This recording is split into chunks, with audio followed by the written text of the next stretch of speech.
Chapter 5. The Caliginous Kingdom. I had never in my life moved so speedily. As the ferocious creatures leapt at my face, their claws shining and screeching a noise that speared my eardrums, all I could do was fall onto my back and roll away. As I did so, I felt some of the beasts squish beneath my weight, their disgusting purple guts squelching and staining my clothes. I rolled, and then jumped up once I'd gotten a few paces from them, their demeanor rather befuddled, as though they did not expect me to react so nimbly. As they hesitated, I took the opportunity and ran. Barreling through the darkness, I knew not which direction I sprinted, my only thought bent on escaping these terrifying monsters. Before long, I ran smack into an unseen wall, bouncing backward onto the ground, the wind knocked from me. For a moment, I couldn't think straight, my forehead burning from the force of the thump. I shook my head in a daze and raised my eyes to see that the wall rose incredibly high, disappearing into the black above me. And then, it moved. A rumbling shook the ground, a deep growl emanating from the rippling wall, which I now understood was not a wall in the slightest. Its many legs skittered about as it turned towards me, pushing itself tall into an offensive stance, and hundreds of eyes blinked down at me. Perhaps the mother, I thought idly, my brain still catching up. Fear invaded my soul, and I lay there frozen, fight or flight wholly disabled. The humongous creature let out a screech of its own, but deeper, bassier, and more vicious. I was done for. The beast raised a spindly leg into the air and slammed it down onto my chest. I let out a whoosh of breath, grunting in pain. It pushed its body weight down upon me, the pressure so intense I thought I might implode. Finally, adrenaline rushed through my veins, and I grasped its furry foot, attempting to move it off me. But my strength could not match the monster's. It growled, leaning its face close to mine. Closer and closer, the pressure on my chest rising and rising. A slimy saliva dripped from its mouth and onto my shoulder, and it sizzled. Its sharp teeth seemed to sparkle in the dark, almost glowing, and it stretched its cavernous mouth wide. This was it. My demise, finally. I closed my eyes and said a silent goodbye to my brother, begging for forgiveness, for not following through with my mission to save him. And I felt a rib crack. Just as soon as the pain electrified through me, it ebbed away as the pressure on my chest released. I heard a different sound, a voice more human, releasing a war cry. The creature looked up toward the noise, its many eyes widening in sync, and one of them exploded into mush as it was pierced with an arrow. It screamed and stomped backward, shaking its face and pawing at its eye. Another arrow whizzed through the air and punctured one of its legs. The beast had had enough. It turned and bounded away, screaming in agony and rage. As its screams faded into the darkness, I clutched my chest and let out a quiet sob. The pain flared fiercely now, echoing throughout my entire body. My breathing and heart rate quickened. A face entered my view from above, but I could not see it clearly in the dark. Seems you've gotten yourself into a tangle, hero, the face said. The voice sounded young and female. I found it difficult to speak, the pain overtaking my senses, but I managed to force out, "I'm a very busy fellow." She let out a small chuckle. Well, I hate to be the bearer of terrible news, but... She looked side to side, then back to me. You're gonna have to get moving. It was then that I heard the smaller spider beast's screeches again, moving closer to us by the second. The girl reached out a hand to me, and though I knew it would be pure torture to stand, I accepted it and allowed her to help me up, wincing. As I stood and got a better look at her, I realized she seemed human enough.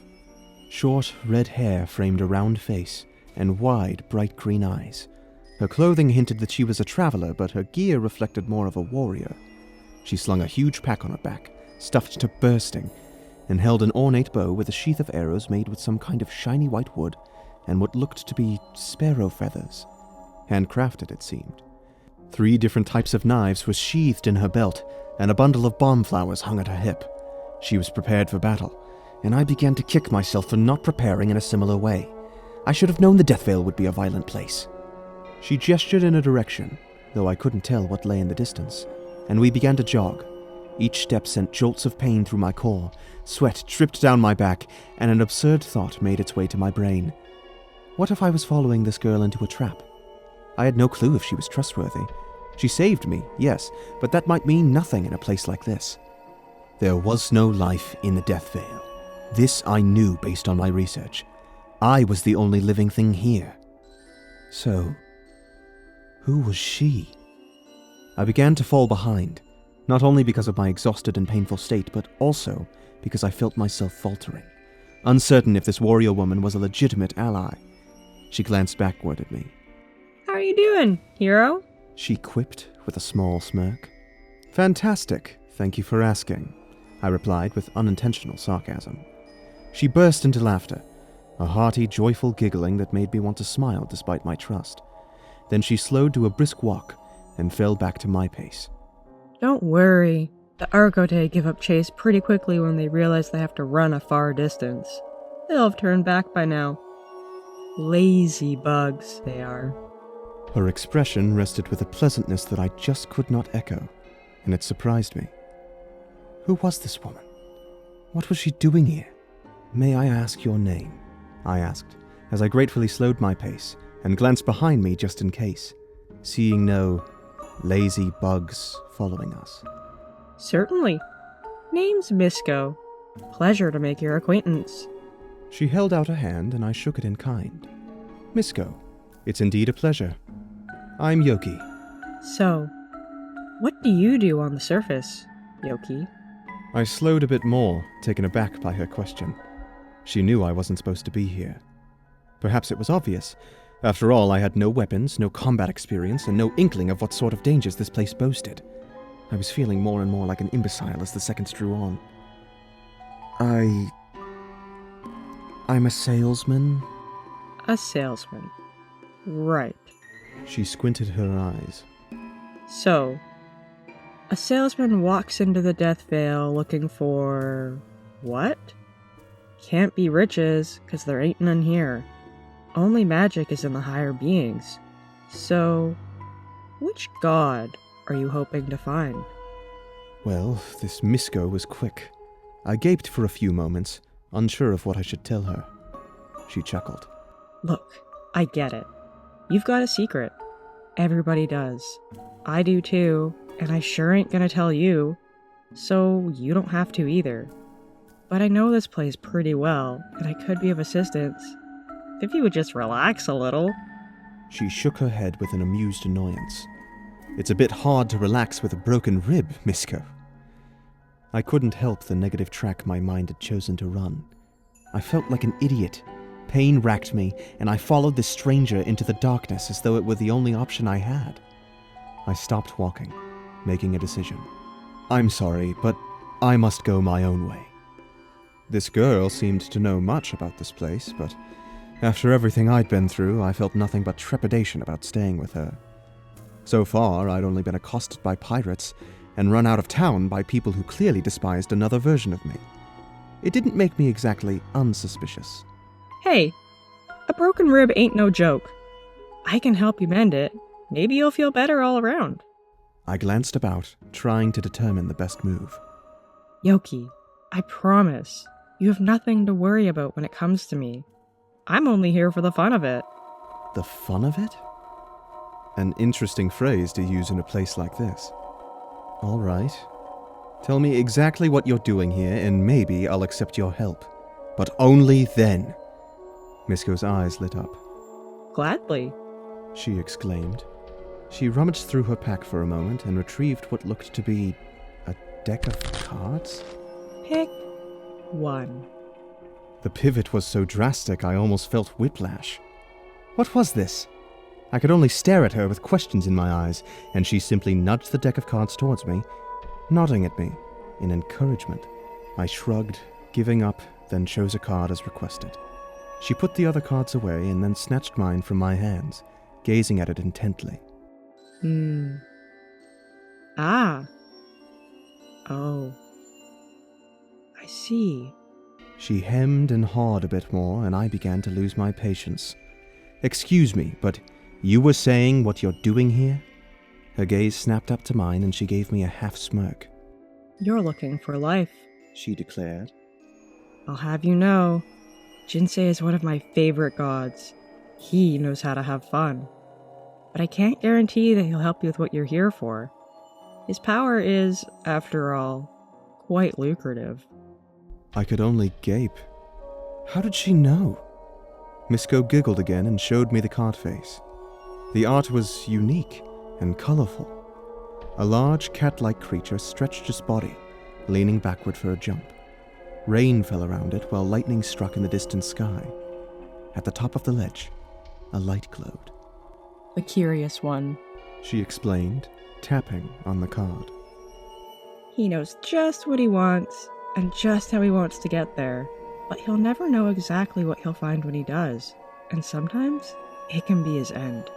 She was reading me. I wondered if these cards were magical or if she was simply playing around. Are you spiritually sighted? I asked. I simply relay what the cards say, that's all. And this one says that you have a mission with an unknown ending. Though, if you've come all the way here for Jinsei, I suppose you think you know the ending. My brother, I said. The words tumbled out of me, unanticipated. The goddess Hermet murdered him. I wished to bring him back. Immediate regret filled my heart. I had not told a single soul about my plan or the reasons for it. Had she cast some truth spell on me? But as I searched myself, I knew it was my own choice to speak it. Despite my distrust, Misko had a hold on me. Her gaze turned sympathetic.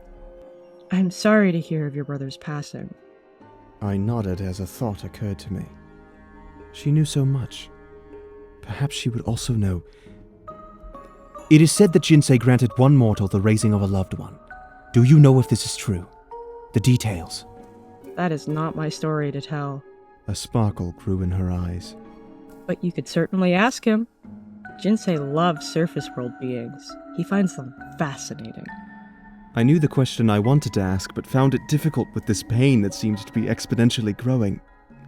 So instead, I said, You mentioned you could help mend my wound? Misko smirked. I can guide you.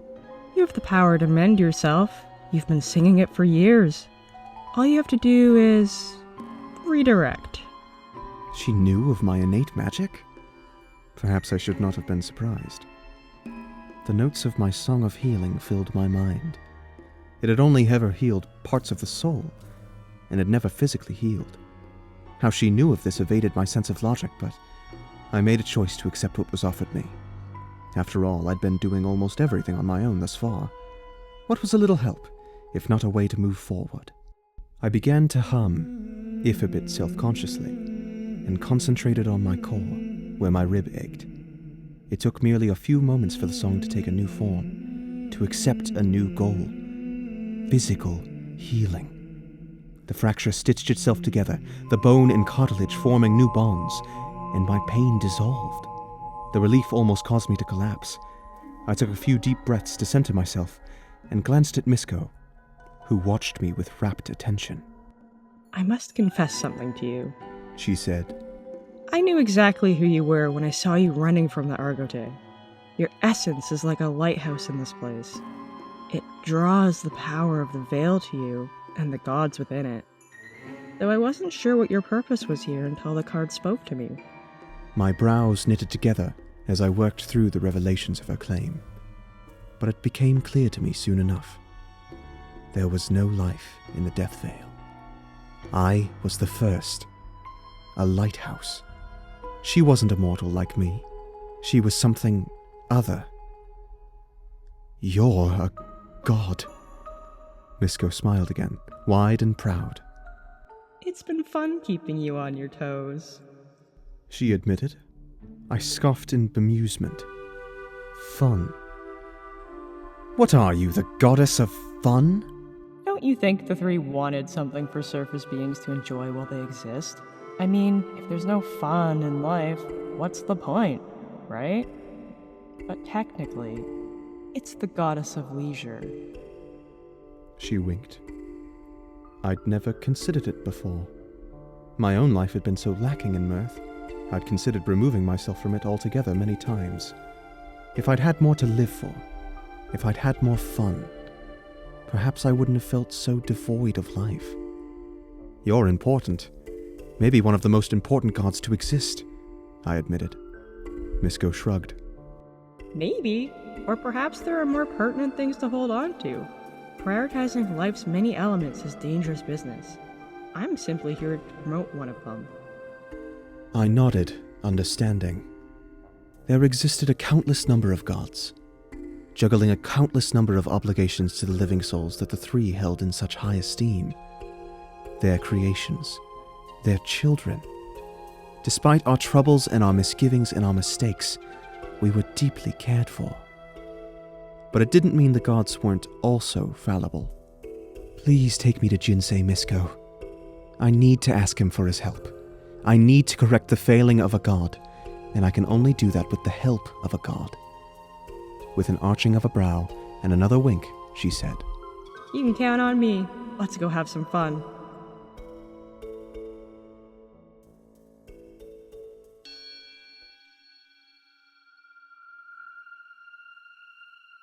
What in the realms is that?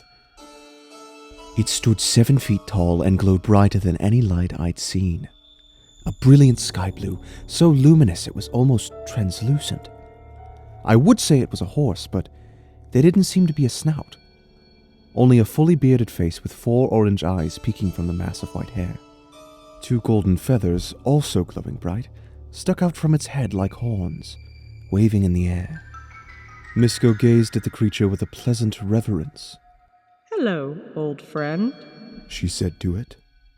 The beast had come upon us suddenly as we traipsed toward what Misko called the Citadel, a place in the Death Vale where the gods gathered. It was where she said I'd find Jinsei, but it was a long walk.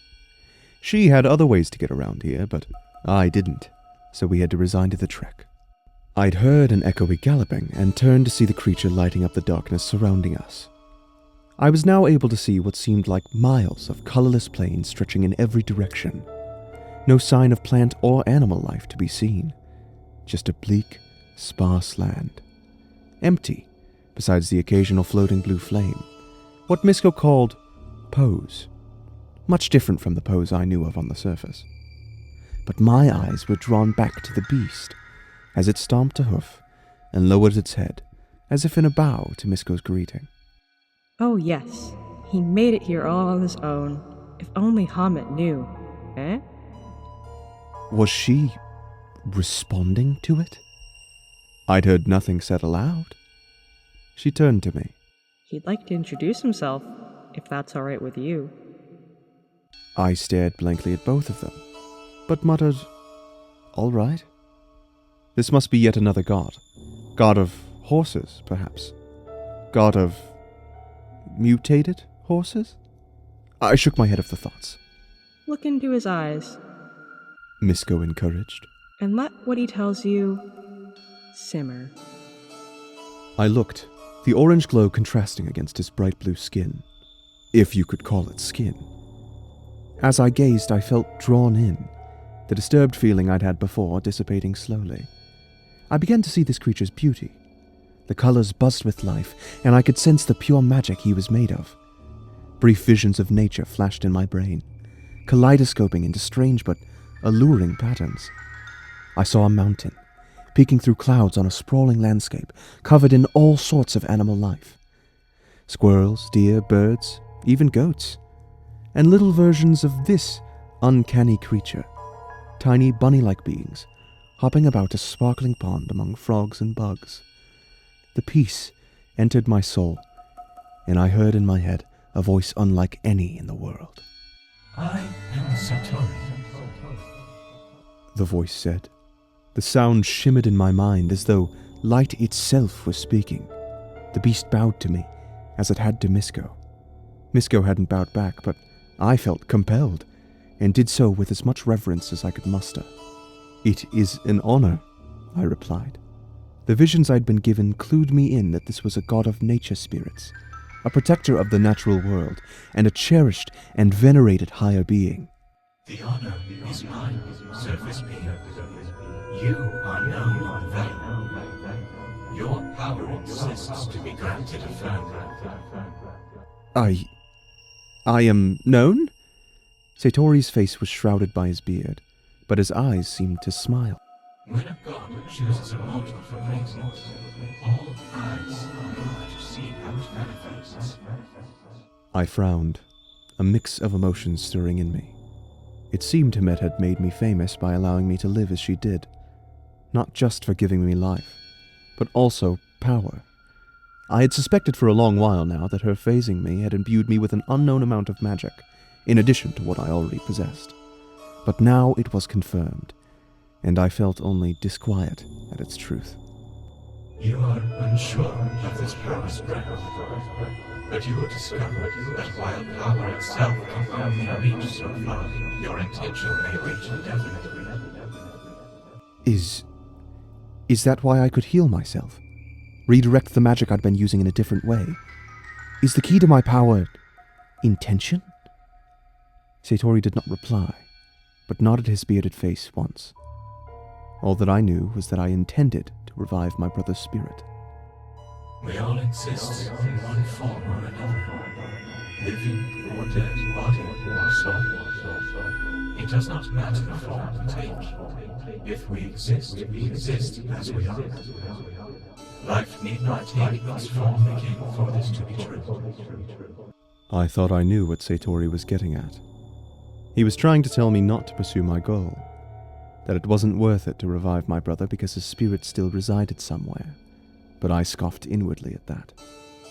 It isn't the same, I retorted, my voice dangerous. He did not deserve his life to be ripped from him in that way. He was burned, his lungs filled with smoke. He succumbed to an unnatural death, and I will not stand another day for it. Satori lifted his head and seemed to consider me. Perhaps I was a disappointment, the coveted power gifted to someone who did not deserve it. But it was too late. It was mine, and I would wield it as I saw fit. I'm going to see the God of Life. I'm going to make him help me, and if he refuses, well, I'll just have to figure it out myself. I looked to Misko. Shall we continue?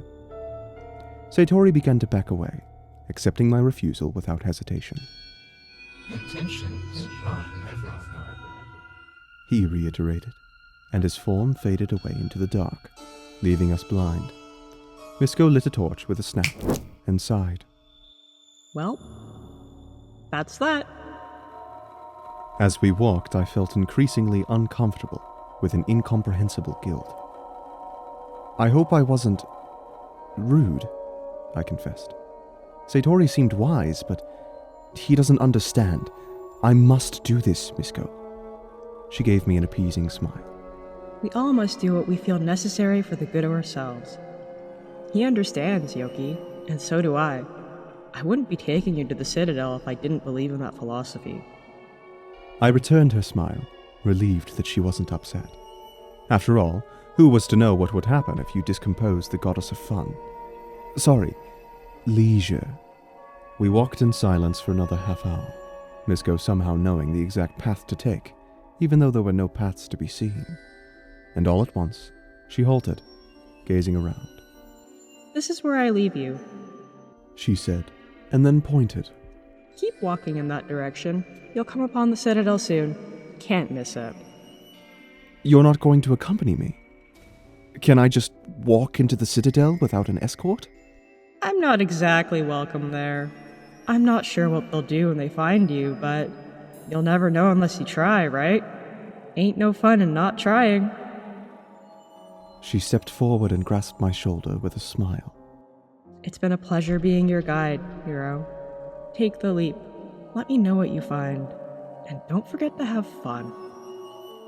I was about to respond, to beg her to stay with me, but like Satori, she faded away into a soft, whispery breeze, leaving behind a quiet giggle in the midst of the empty air.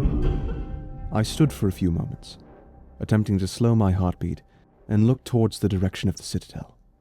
I could just see its spires peeking above the horizon, and I knew my only option was to move forward. With intention. As the Citadel loomed into view, I marveled at its magnificence. It shimmered in silver, twinkling like stars in the night sky against the black void of the Vale. Whoever crafted this palace was an artist. 4 mirrored spires stretched high, while ornate filigree danced upon the outer walls. A grand gazebo stood in the distance, where it seemed 3 figures huddled, conversing. As I stepped towards them, they all seemed to notice me at once. A bald man, tall, muscular, and intimidating, moved forward to see me more clearly. And without warning, he phased, closing the distance between us in a second. "Hello, Yoki," he said, snarling in a way that told me he couldn't care less if I lived another day. I glanced past him to see the other 2 figures, one of them boasting a head of long, dark, wild hair. Before I could call out a cold greeting to Hamet, the mother of all my problems, the bald man touched my forehead and my world went black.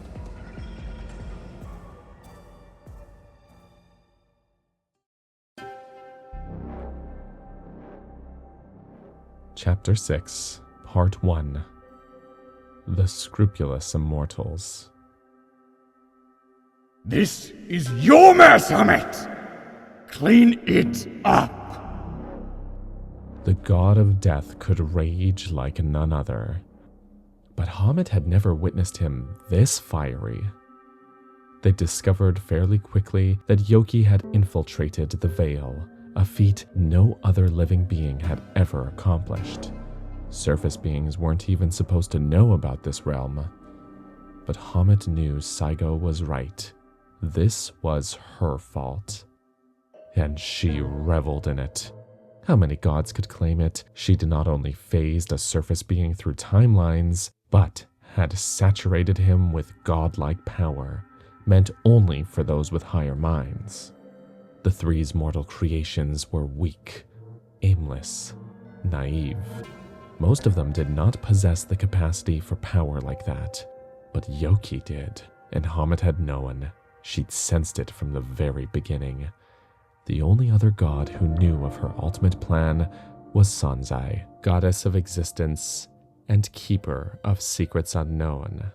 She was a mystery to most, and somewhat to Hamet still, but they'd grown close over time, and Hamet had let Sanzai in on some of her goals. It wasn't just about Yoki or accomplishing feats no one else had. It was about power. Power over the Vale, over everyone in it, and over death itself. Saigo had such a narrow view of his scope of magic. He might determine who died, but he didn't decide who lived.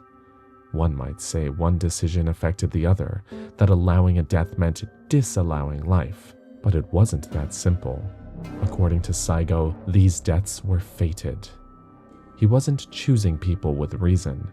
He was sensing their fates and triggering their demise.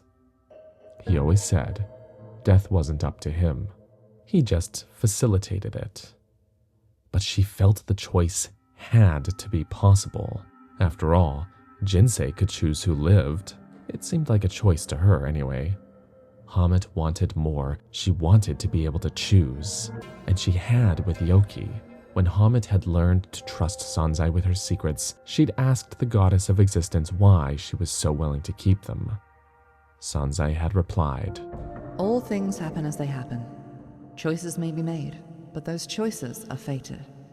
The choices exist already, a set path that cannot be broken. In this, belief or disbelief rests with you." But Hamet did not believe, because she felt that she had broken at least one path by doing what she did.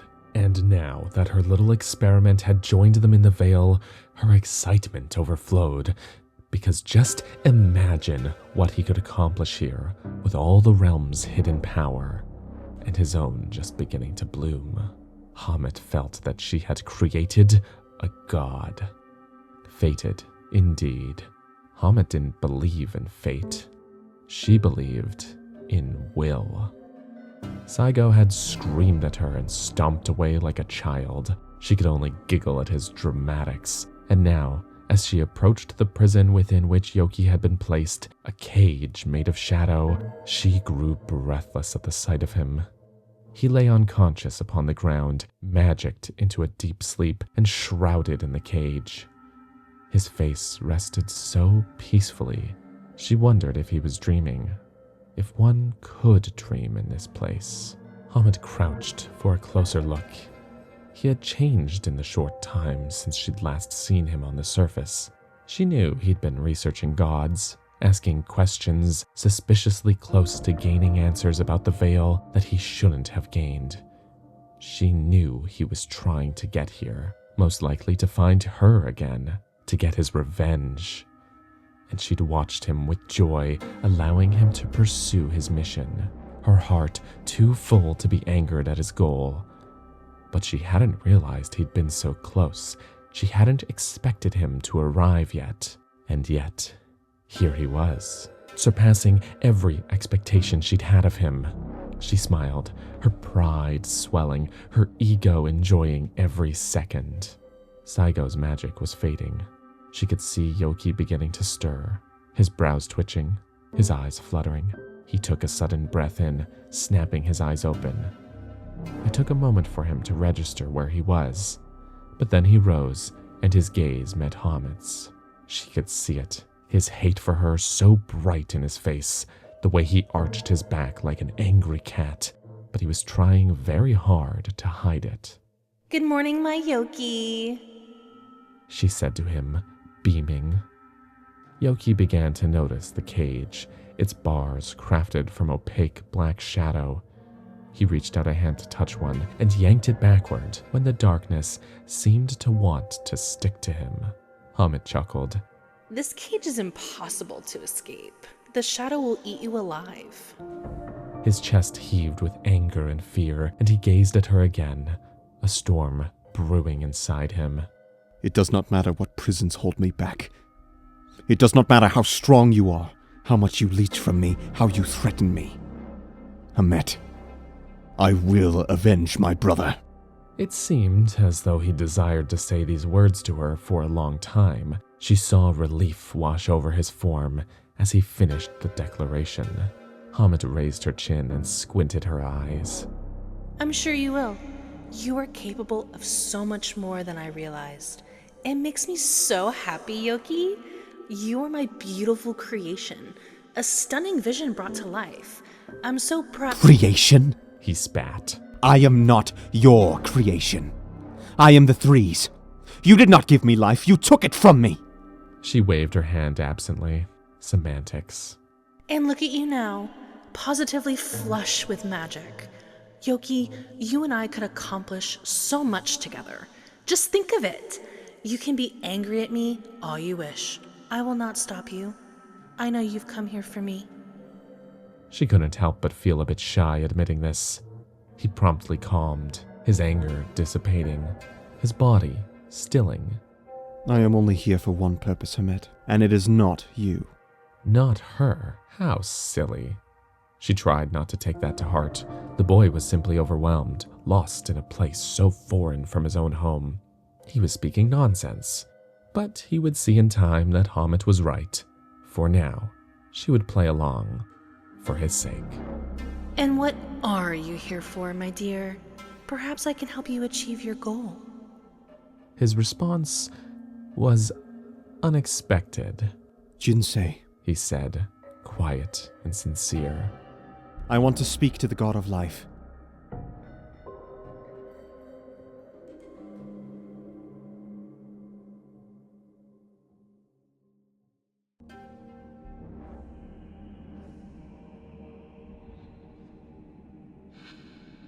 Saigo paced in front of the shadow prison, glancing at Yoki every few seconds, considering what he should do.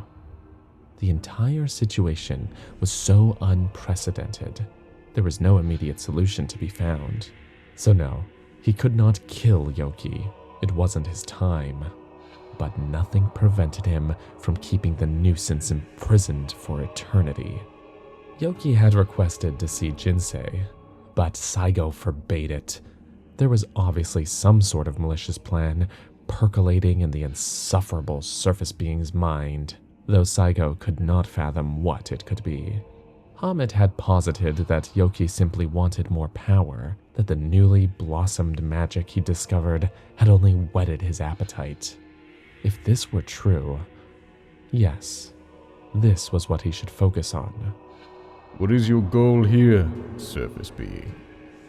Why do you want to see the God of life? His power is privileged to those who deserve it, and you do not.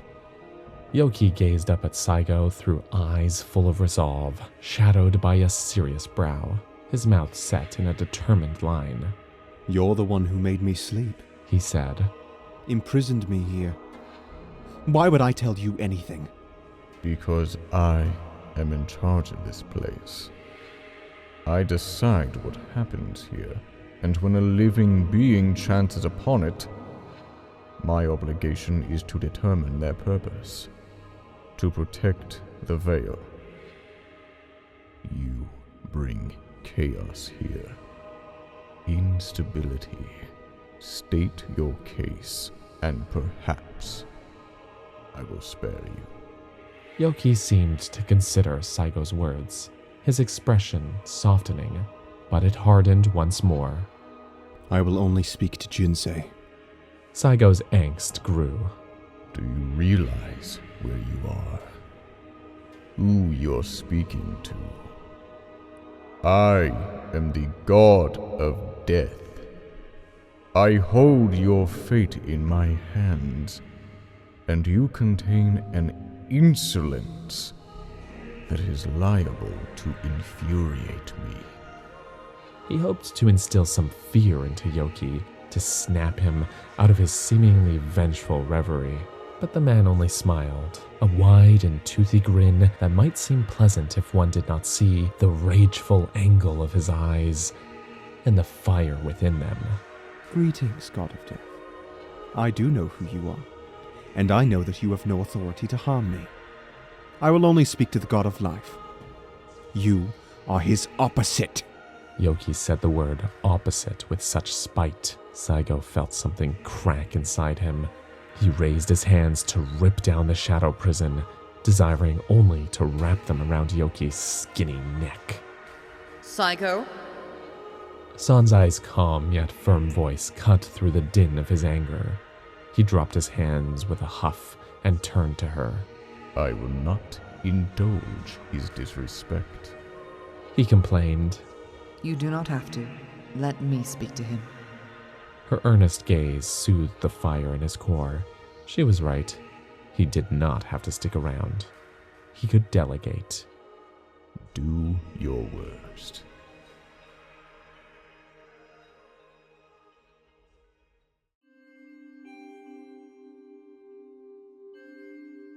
He seemed such a far cry from godlike. Just a man. Gangly, long-limbed, unsteady. So human. But she also saw his center, how his soul glowed with empathy and fight. It did not surprise her that Yoki had struck Hamet's heart so. Sanzai decided to sit on the ground and stared up at him with expectant eyes, inviting him to sit as well. He looked upon her with suspicion, but acquiesced. It is an honor to meet you, Yoki. I've heard much of your inspiring life. It is not every day a god is given the opportunity to speak directly to a surface being, especially one of so much renown. He scoffed. Renown. It is so odd to be viewed with such elevation.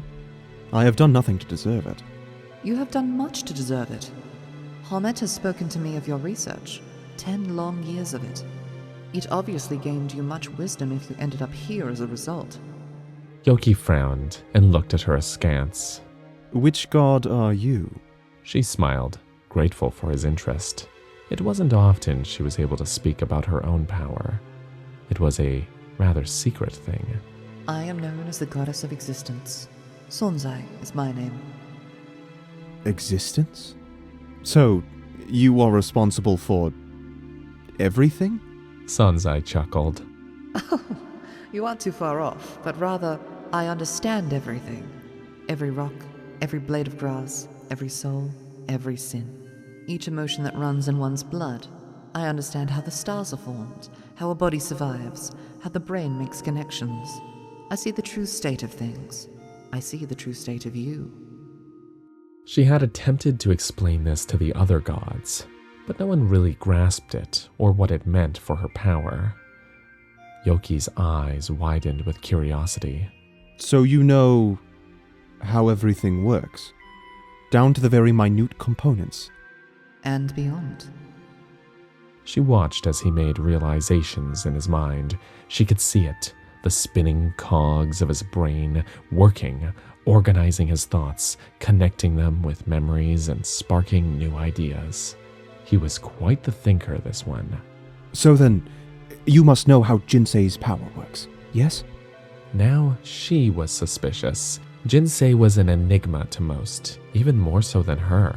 If any surface being knew of his existence, even they would stray far from the desire to gain understanding of his magic. It was by design. Jinsei's power was the most volatile of them all, the most misunderstood, the least used, the most important. And yet, here was Yoki, having done his research, wanting to understand. But why? And then she knew, she saw it in his very spirit, the reason he was here. It was the only reason he would want to know so very badly that he risked his life to come to the Vale. What Hoffman did to your timeline was unforgivable. She had to do her duty, yes, to cut the deadline so that this realm could survive. But she did not have to torture you, sir. She made the decision to keep you alive, when in fact she could have ended your suffering along with every other soul in that world. But she made a terrible mistake. You're saying she should have killed me? Don't you agree? She gazed at him knowingly. Hamid had told her how Yoki had begged her to end him while holding his dead brother in his arms. The sorrow of it all struck her in her core, even now. His eyes flicked downward, his face falling, and she was sure he was being transported back to that fateful day, right into those flames, surrounded by death and terror. Sometimes I have nightmares. Dreams where I'm attacked, or run down by horses, or pushed from a cliff edge. And at the end of every dream, when I finally succumb to death, I feel... He looked into her eyes again, a fearful helplessness bleeding from them. I feel relief. She felt such pity for him. It was difficult not to. He was an innocent person, never having asked for the innate magic he was given. But it was forced upon him, and he must accept the consequences of such a fate, just as any legendary hero must. He was not a legendary hero, but he was indeed bound by fate. Sanzai did not pretend to understand the three and their ways. In fact, she despised many of their schemes. But they did not do anything without reason. One thing in particular Sanzai could not comprehend was the reason they chose Yoki for his innate singing magic. Your trauma. It is real, but it is influential as well. It has forged a path for you, a way forward towards the life you deserve. Homet should not have allowed you to live, but she did. You exist, and so, what are you going to do with your existence? She already knew the answer, but she wanted him to admit it. He shifted uncomfortably, glancing around as though searching for spies. She knew Rengo was listening. He always was the nosy god. But otherwise, they were alone. Rengo would not reveal Yoki's plan. He was too close to the concept, sometimes working with Jinsei to raise his pose from their indefinite sleep. Yoki finally settled and grew serious. I aim to bring my brother back from death. I wish to ask Jinsei for his help in doing so. I know he's done it once before, at the request of a mortal, but I do not know what prompted him to agree. He asked the question with his eyes. She knew he hoped for an answer from her, but she would not give it. Jinsei uses his power in very particular circumstances, Yoki. I cannot guarantee that he would grant your wish. In fact, I assume that he would not. Giving life is dangerous business, just as taking it is. The courage and hope in his eyes faded. Seeing this plucked at her heart in a way she'd never quite experienced before. Though she understood why he felt this emotion, she did not wish him to feel it. I may have a solution for you, Yoki. And you may think it a bit unorthodox, but a solution nonetheless. Would you like to hear it? He didn't seem convinced, but nodded his head yes anyway. She could see the fight draining from him, bit by bit. She took a breath. This would not be an easy sell, but it was all she could offer him. I can make you a world of your own. A bit of curiosity crept back into his gaze at her words. A world? Indeed, just for you.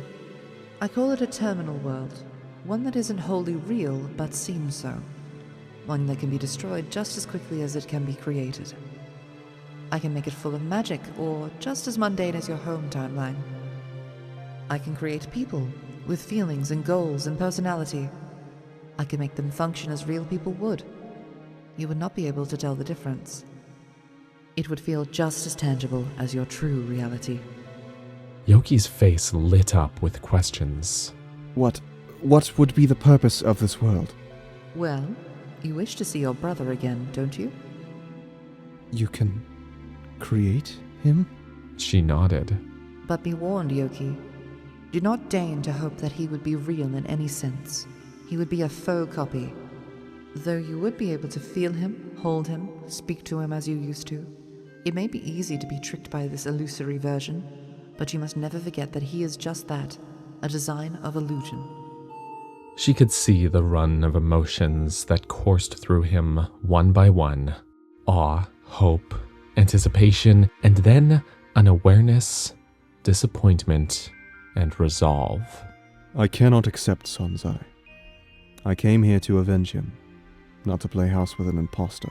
He crossed his arms, determined to keep his goal intact, it seemed. She expected as much, but she knew she must offer what she could. I understand. But if you change your mind, Yoki, if you find that your mission is unattainable, please call upon me. I know it would not be the same, but I want to give you the next best thing. He smiled sadly. The next best thing, Sonzai, would be my own death.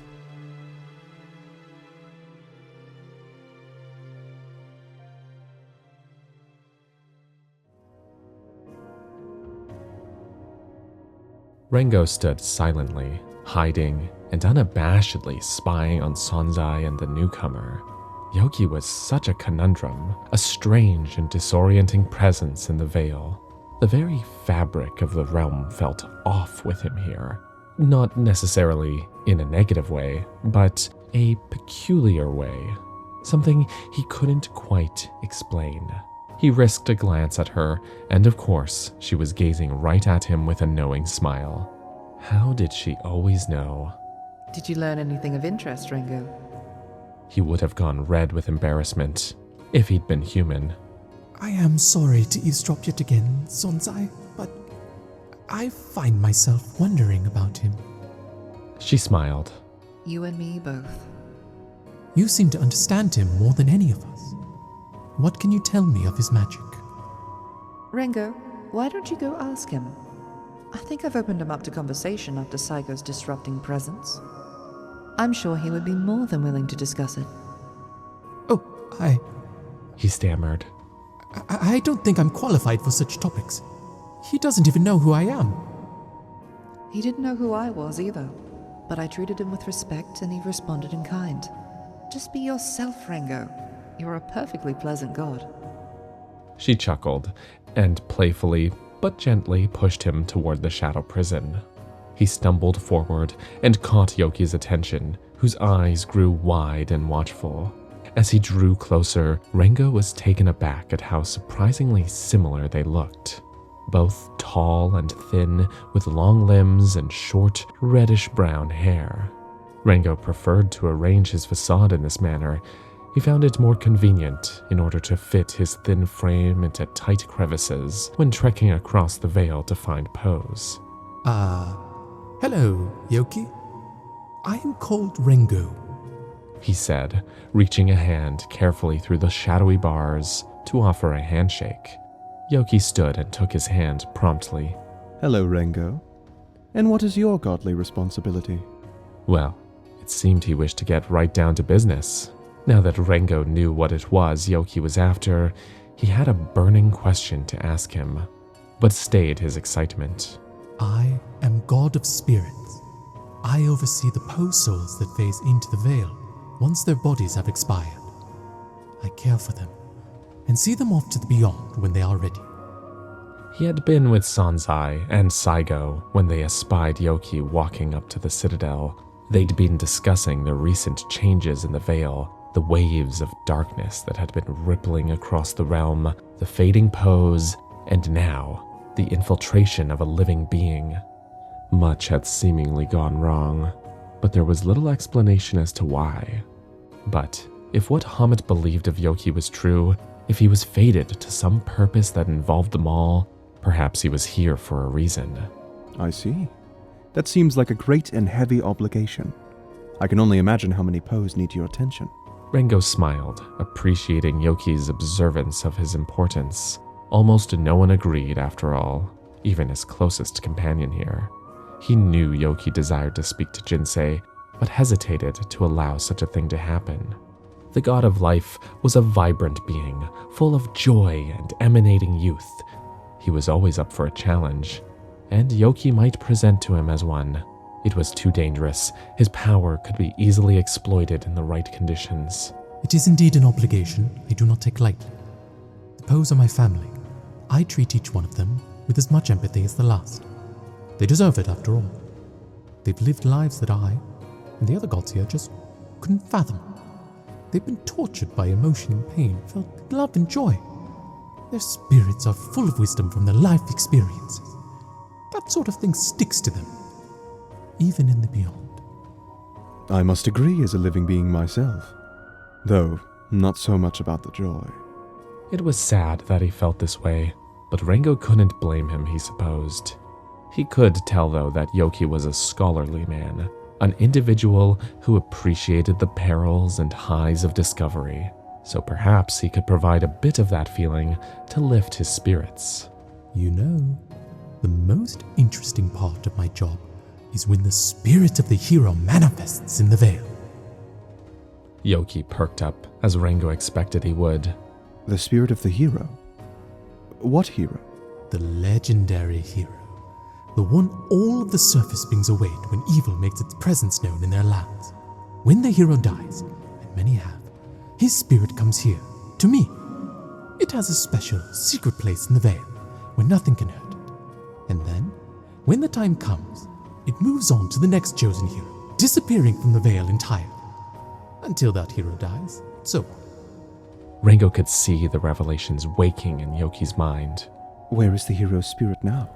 Can you show it to me? Rengo laughed, a little too loudly, and quieted himself. It is rare for the spirit to be here. Currently, it resides in a little boy by the name of Link. Though his mission has been achieved, he still lives. He lived through time frame 2, in fact. He stumbled over his words, knowing it must sound odd. You mean a different timeline? The split? He scoffed, shaken by Yoki's immediate comprehension. Well, yes.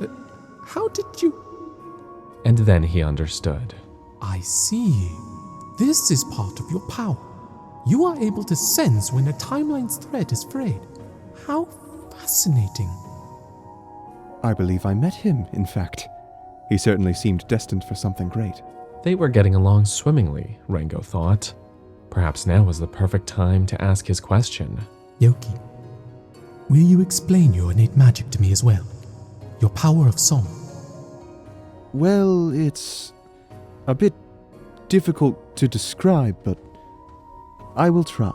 He went on to explain that he could create magic-imbued tunes, that the very first song he ever crafted, the Song of Healing, could quite literally heal a broken soul, among other fascinating feats.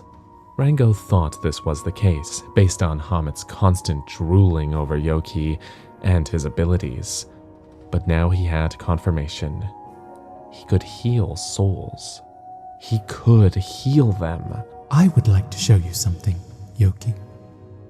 Rengo closed his eyes and concentrated, calling to one of his fading friends. It moved through the Vale, rushing toward him like a chick after its mother.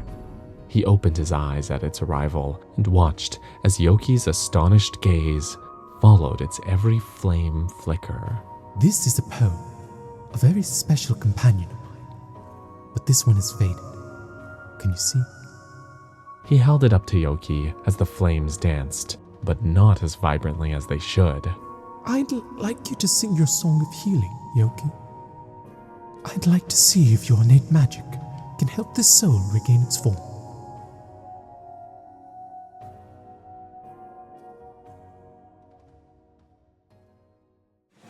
Next time on Master of Mirth. Awaken, mortal. No time remains. That was the god of balances. I came here for you. You want to bring somebody back to life, and hey, I get it. A lot of mortals want that for the people they love. But I can't do it for you. You gotta accept that before I tell you anything. The mask's eyes seem to whisper to me. My brother screams as he burned. The rootstay mask blackened. No! Yakedo! You will be safe from all prying eyes, tucked into the crevice of a dimension unknown to anyone but me. Termina was the name we'd decided upon, and into my view stepped two dirty, red, pointed shoes.